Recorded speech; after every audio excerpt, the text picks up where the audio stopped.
কি করে বুঝবেন মৃত্যুটা ভালো হলো?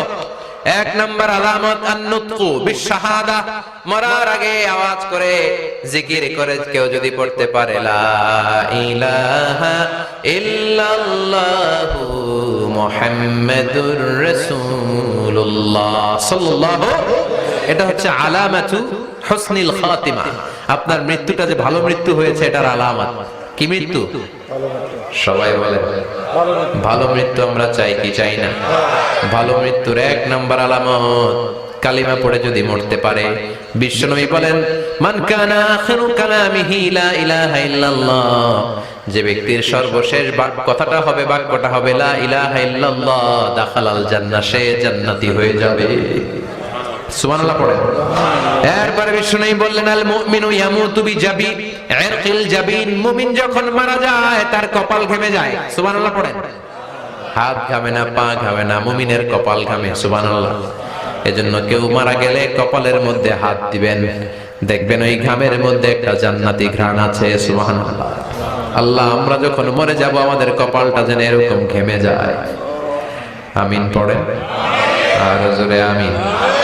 আল মুমিনু ইয়ামুতু বিআরাকিল জাবিন, মুমিন মারা গেলে তার কপাল ঘামে। কপাল ঘামলে বুঝতে হবে এটা ভালো মৃত্যু, ঈমানি মৃত্যু। চিল্লায় বলেন ঠিক কি না?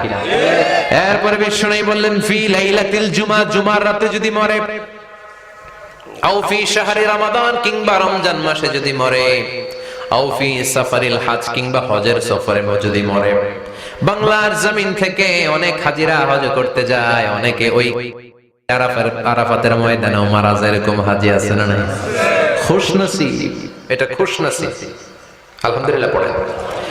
এরপরে বিশ্বনবী বললেন মাউতুশ শাহাদা, আল্লাহর রাস্তায় জিহাদ করে কালেমার বাণীকে উপরে তুলে ধরার জন্য কেউ যদি শাহাদাতের বাণী, শাহাদাতের পেয়ালা পান করে, শাহাদাতের মৃত্যুর চাইতে ভালো মৃত্যু আর হতে পারে না।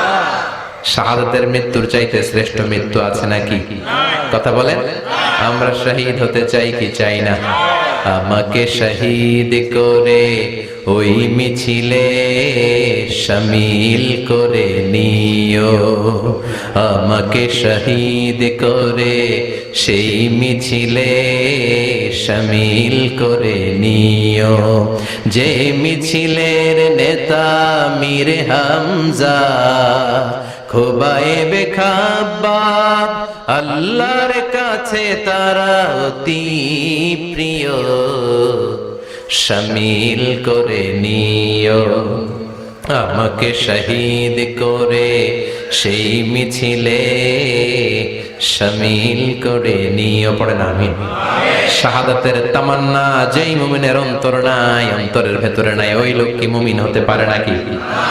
মান সাআলাল্লাহ শাহাদা, বিশ্বনবী ফরমান যে ব্যক্তি আল্লাহর কাছে শাহাদাতের মৃত্যু চায়, বাল্লাগাহুল্লাহু মানাজিলাশ শুহাদা ওয়া ইন মাতা আলা ফিরাশিহি, কেউ যদি আল্লাহর কাছে শাহাদাত অন্তর থেকে কামনা করে, রব্বুল আলামিন ওই ব্যক্তিকে শাহাদাতের মর্যাদায় নিয়ে যাবেন, যদিও সে বিছানায় পড়ে পড়ে মারা যায়। বিছানায় পড়ে মারা গেছেন, কিন্তু অন্তরে কামনা ছিল আল্লাহ আমার তুমি শহীদ হিসেবে কবুল করো। শহীদদের কাতারে আপনারা দাঁড় করায় দিবে কে?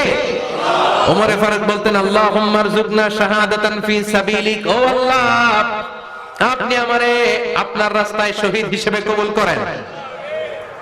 ওয়ারযুক মাউতি ফি হারামি রাসূলিক, পৃথিবীর কোন শহরে মরতে চাই না, বিশ্বনবীর শহর মদিনা শহরে আমার মৃত্যু কবুল করেন। ওমরে ফারুক কই মরছে? কথা কম।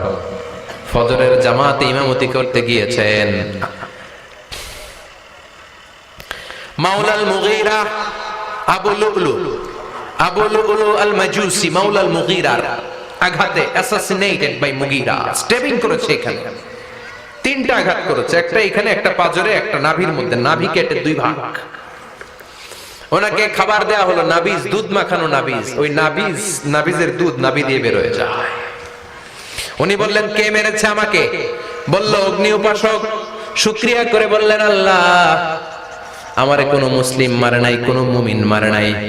উনি বেহুশ ছিলেন, হুশ ফিরে সবাই রে বললেন আসাল্লান নাস, ফজরের যেই নামাজটা আমার ইমামতিতে শুরু হয়েছে, এক রাকাতের পর আমাকে মারা হলো, এবার আমাকে বলো আমার নেতৃত্বে যে নামাজটা শুরু হয়েছে নামাজটা ঠিক মতো হয়েছে কিনা। সুবহানাল্লাহ। আমারে কে মারলো? কে তোমাদের খলিফা হবে, কি হবে আমার আব্দুর রহমানের আব্দুল্লাহ, এগুলো নাই। প্রথম কথা ছিল মানুষরা নামাজটা পড়েছে কিনা। সুবহানাল্লাহ। এজন্য শাহাদাতের তামান্না সবচেয়ে বড় তামান্না, চিল্লায় বলেন ঠিক কিনা।